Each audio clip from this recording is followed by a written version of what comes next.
이재명 후보죠. 전 더불어민주당 대표. 이거는 이제 대선에 이겼을 경우를 상정을 해서 이재명 정권이 들었을 경우를 상정을 해서 한 얘기입니다. 장관 보수 진보 가리지 않고 임명하겠다. 이 얘기를 언제 했냐면 21일 날이죠. 그제 저녁에 이재명 대표가 이 보수 원로 언론인이죠.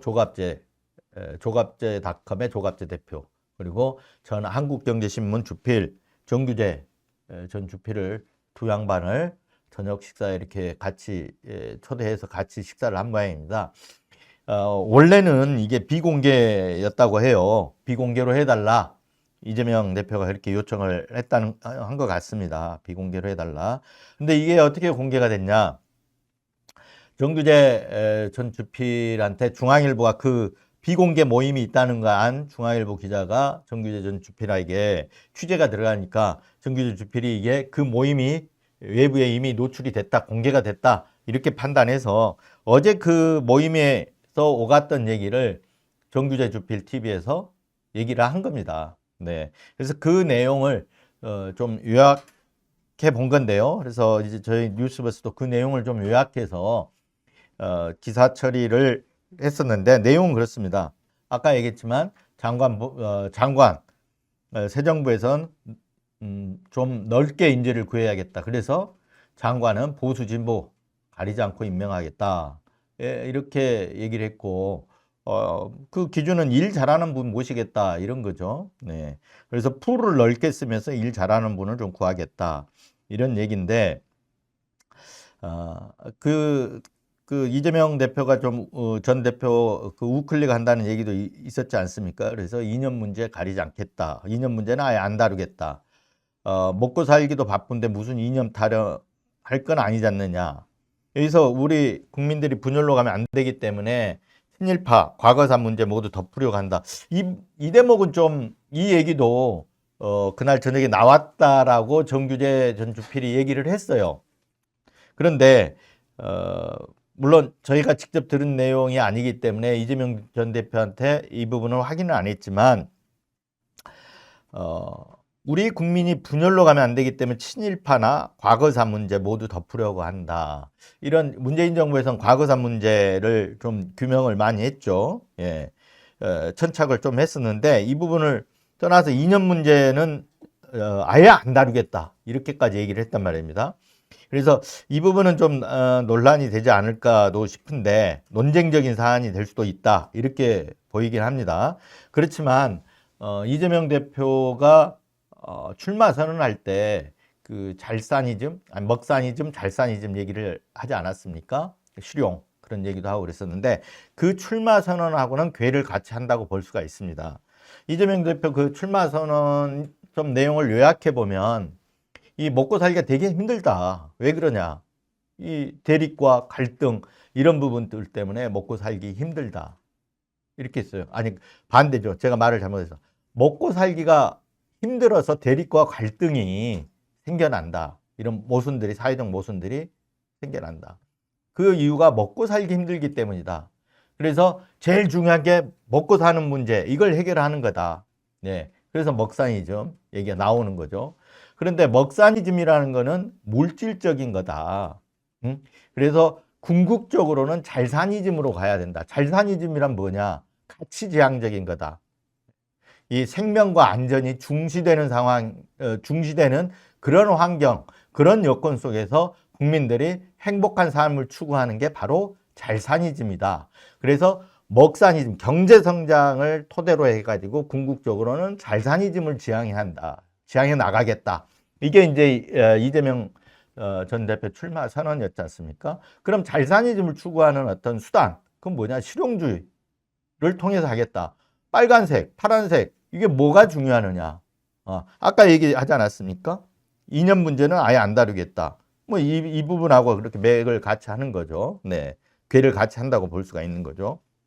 그래서 오히려 그런 어떤 그 이념적인 어떤 그 논란을 가져오고, 국민들이 분열로 어떤 그 진보, 보수 이렇게 나와서 어떤 분열, 갈등을 이렇게 심화시킬 수 있는 문제들이 어떤 친일파나 과거사 문제 이렇게 하면서 이렇게 어떤 진영 대결로 이렇게 갈 수 있는 문제들이 이런 논쟁, 이념 논쟁이기 때문에 이런 부분을 지향하겠다 이런 걸 좀 밝힌 것 같아요. 근데 이 부분에 대해서는 이 뭐 진보 진영 내 조금 논쟁적인 어떤 사안이 되지 않을까 이렇게 예상을 해봅니다만 어쨌든 간에 그 출마 선언하고 출마 선언 먹사니즘 잘선이즘과 궤를 같이 하는 얘기였다 이렇게 볼 수 있을 것 같습니다. 그리고 한덕수 차출론에 대해서 저도 그렇게 생각을 하는데 한덕수가 막 꿀렁꿀렁 되지 않습니까? 저 나오냐 마냐 이렇게 하고 있는데 아직까지도 뭐 입장 표명을 안 했어요. 그러면서 어제는 뭐 한덕수 국민 뭐 추대위원회 해가지고 뭐 발족식도 하고 있는데 제가 보기에는 어제 모임 같은 경우 소리만 요란한 깡통 모임이기 때문에 별 의미는 없었던 그런 추대 기자회견이었다 이렇게 보는데 어찌됐든 간에 이 한덕수가 나올 거냐 말 거냐 이 부분에 대해서 이재명 대표는 결국은 출마하지 않을 것으로 본다 이렇게 예상을 했습니다. 네. 한동훈 전 대표는 홍준표 시장과 먼저 단일화한 다음 2차로 이준석 개혁신당 후보와 단일화할 것으로 봤는데 그렇게 될지 모르겠다. 그러면서 당초 예상하고는 달리 처음에는 그렇게 예상을 했지만 결국에는 한덕수가 안 나올 거다 이렇게 예상을 했습니다. 저도 그렇게 보고 있습니다. 한덕수가 지금 몸값을 높이기 위해서 뭐 명성교회도 가고 뭐 이렇게 좀 영남에도 갔다 호남에도 갔다 막 이리 뛰고 저리 뛰면서 하고 있지만 결국은 저는 못할 거다 이렇게 보고 있습니다.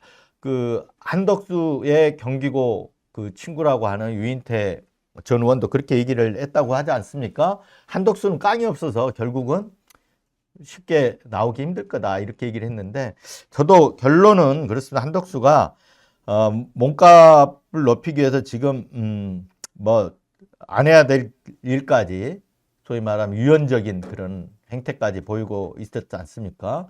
뭐 대통령 뭐 헌법재판관을 지명한다든지 이런 행태까지 보였지만 결론은 결국에 가서는 주저앉을 거다.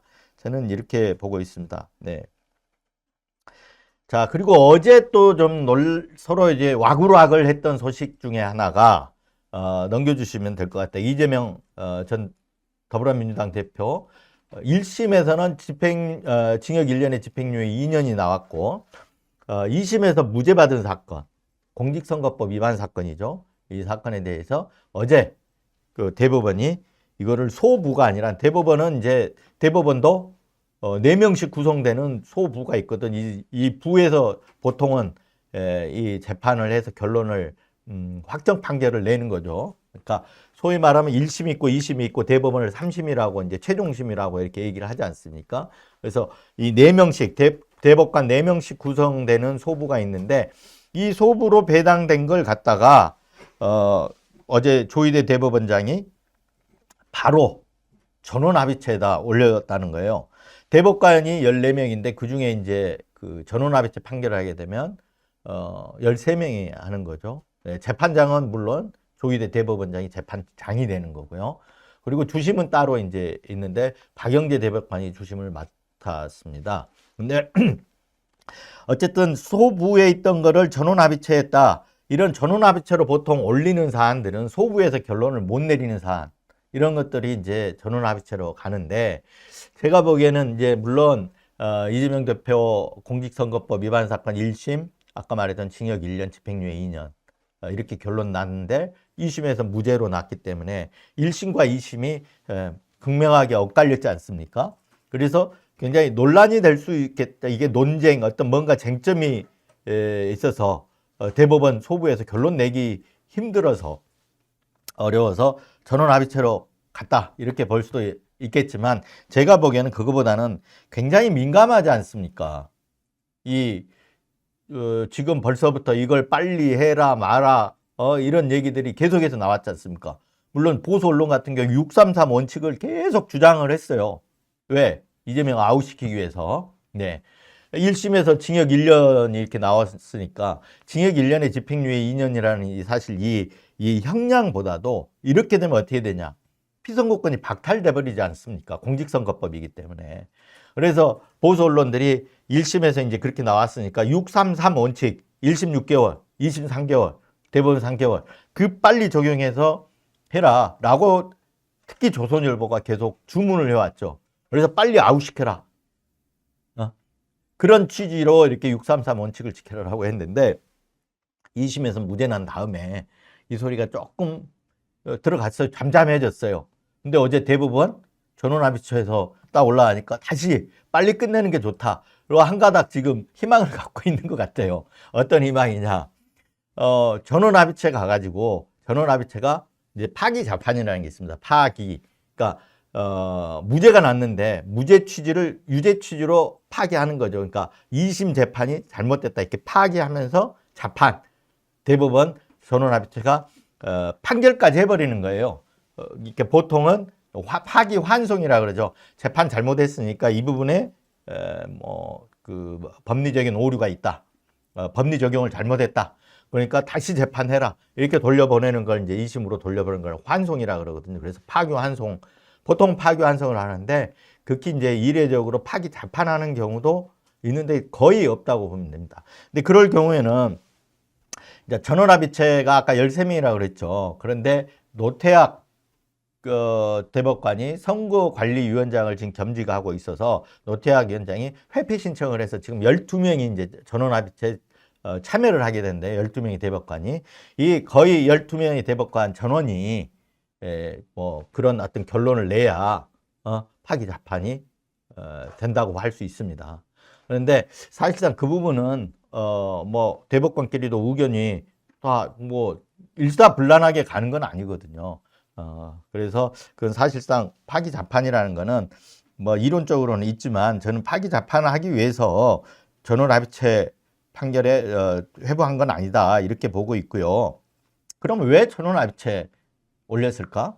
1심 유죄, 2심 무죄 이렇게 엇갈린 부분도 있지만 제가 보기에는 이 소부에서 하기에는 주심이나 소부의 어떤 재판장이 하기에는 너무 큰 부담이 있잖아요.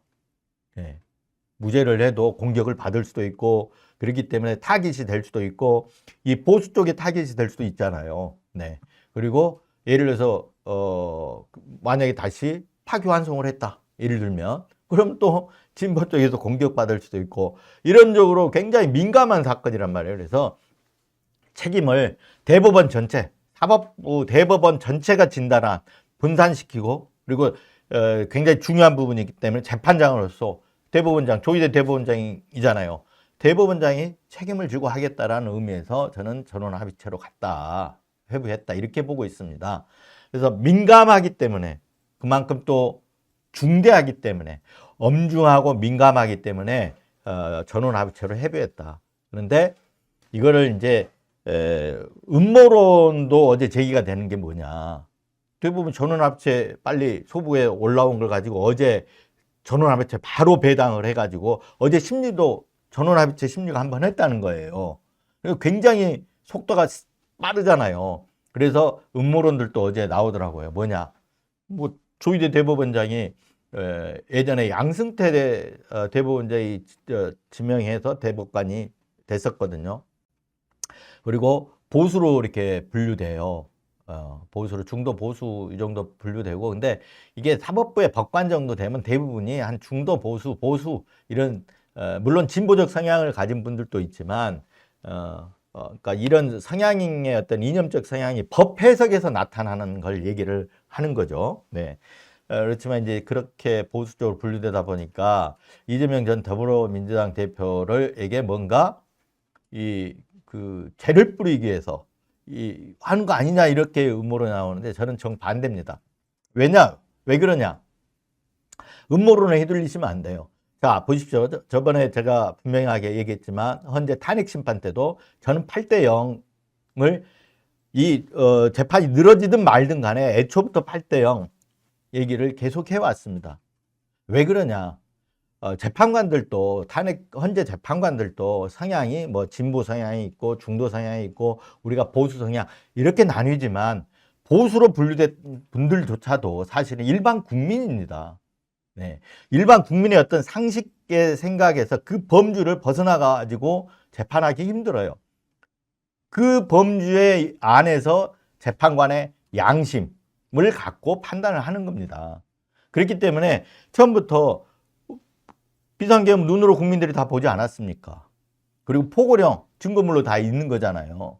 이런 것들만 봤을 때 헌재 탄핵 심판은 하나라도 중대한 위헌 위법이 되면, 중대한 잘못이 되면 탄핵이 되는 겁니다. 그러니까 애초부터 8대 0이었고, 그리고 한 번도 저는 그게 변하지 않았다고 봅니다. 다만 이게 길이 조금 선고 기일이 계속해서 늦어지다 보니까 이걸 이제 무슨 음모론이 양산이 되지 않았습니까? 뭐 4대4 기각설, 뭐 5대3 뭐 기각, 뭐 어찌 됐든 간에 그 음모론들이 양산되면서 뭐 줄탄핵을 해야 된다, 전원 탄핵을 해야 된다. 입법부가 행정부를 무력화시키는 일을 하면 됩니까? 네. 그런 어떤 음모론들까지 양산이 됐었는데 저는 이것도 마찬가지라고 봅니다. 자, 한번 왜 그러냐? 한번 보십시오. 만약에 전원 합의체에서 회부를 받아서 그 대법관들이 이거를 파기환송을 한다고 생각해 보십시오. 그러면 이 사건이 대선 전에 결론이 납니까? 안 납니다. 그러니까 헌재로서는 실익이 아니야. 헌재가 아니죠. 대법원. 사법부로서는 실익이 하나도 없는 일을 하는 셈이 되는 거예요. 굉장히 논쟁적이 되는 거죠. 예. 그러고 나서 이 재판을 하니 많이 가지고 예를 들어서 지금 이재명 대표가 제일 유력한 대권 주자이고 제일 당선 가능성이 제일 높지 않습니까? 그러면 지금 며칠 남았습니까? 이제 40일 조금 넘게 남은 것 같은데 그 뒤면 당선이 되면 예를 들어서 바로 대통령직에 수행을 해야 돼요. 수행을 해야 되는데 파기환송이 돼가지고 이게 묶여 있는데 뭐 또 보수 언론에서는 뭐 재판을 해야 된다든지 말아야 되는지 이걸 또 계속 논쟁화시킬 가능성도 있잖아요. 바로 그 점 때문에 저는 오히려 그 반대다. 예. 전원 합의체에서 빨리 심리를 해서 저는 오히려 그대로 상고 2심대로 무죄 상고 기각 가능성이 높다. 물론 이제 전원 합의체 회부하기 전에 재판 연구관들이 있습니다. 이 연구관들이 1심, 2심 저는 다 분석을 했다고 봐요. 그래가지고 쟁점들을 다 대법관들한테 올려줬다고 봅니다. 네. 그래서 1차 검토가 대법원에서 끝났고, 그래서 빨리 전원합의체 심리를 해서 쟁점만 따다닥 심리해서 결론 내려줄 거다라고 생각을 하는데, 저는 예상을 파기환송하기 위해서 전원합의체 회부한 건 아니다. 이렇게 보고 있습니다. 네. 네. 실익이 없는 짓을 왜 대법원이 하겠습니까? 그럼 아예 소부에다가 놔두고 펜딩을 시켜버리는 거죠. 펜딩을 시키면 어떻게 되냐면 헌법 84조에 따라서 형사상 불소추 특권, 물론 조선일보, 국민의힘 애들 어떻게 주장하냐? 형사상 불소추 특권은 재판에 검찰의 기소에만 해당이 되고 재판에는 해당이 안 된다. 이렇게 계속 주장을 하는 그런 헌법학자들도 있다. 이렇게 계속 주장하고 소개하고 그러는데 저도 제가 법원 취재도 많이 했거든요. 법조에서 취재도 많이 하고 그런데 대부분의 제가 아는 법관들은 거의 이구동성으로 제가 아는 법관들 저도 취재해 보면 이구동성으로 대통령의 어떤 국정 안정을 도모하기 위한 그런 취지다. 그 헌법 84조는. 그렇기 때문에 사실 재판에도 적용이 된다라고 보고 있습니다. 대부분의 법관들의 견해가 그렇습니다. 네. 근데 조선일보나 이런 데 국민이 어떻게 이렇게 또 뭐 의견이 다 똑같을 수는 없지 않습니까? 그런 아닌 사람을 찾아가지고 그걸 부각시키고 있지만 그 적용이 된다고 본다 그러면 재판에도 적용이 된다고 하면 재판도 스톱하는 거죠. 이재명 대표가 당선됐을 때 대통령 재임 기간에는 그게 다 스톱이 된다고 봐야 되는 거지 않습니까? 그렇다 그러면 소부에 놔두면 이 펜딩 돼가지고 계속 갈 텐데 왜 그걸 굳이 전원 합의체 했을까? 이걸 생각해 보면 파기환송, 제가 말씀드렸잖아요. 실익이 없는 짓이다. 예. 그걸 하기 위해서라기보다는 오히려 상고 기각 가능성이 높다. 그런데 상고 기각을 하는데 아까 소부에서 할 경우에는 또 거기가 공격 대상이 될 수 있잖아요. 그래서 책임을 분산시키고 위중하고 엄중하고 굉장히 중대한 사안이다. 그런 측면에서 민감하고 엄중한 사안이다라는 측면에서 전원합의체에서 결론을 빨리 내리기 위해서는 했다. 이게 제 판단입니다. 아마도 저는 맞을 거라고 봅니다. 두고 보십시오. 그리고 이거를 펜딩을 그대로 시켜놓기 위해서 전원합의체 한 거냐? 저는 그렇게 보지 않습니다. 그러면 어제 심리할 이유가 없죠. 전원합의체 이건 뭐 쟁점이 복잡하고 중요하다. 그래서 전원합의체 해배해갖고 천천히 하면 되는 겁니다.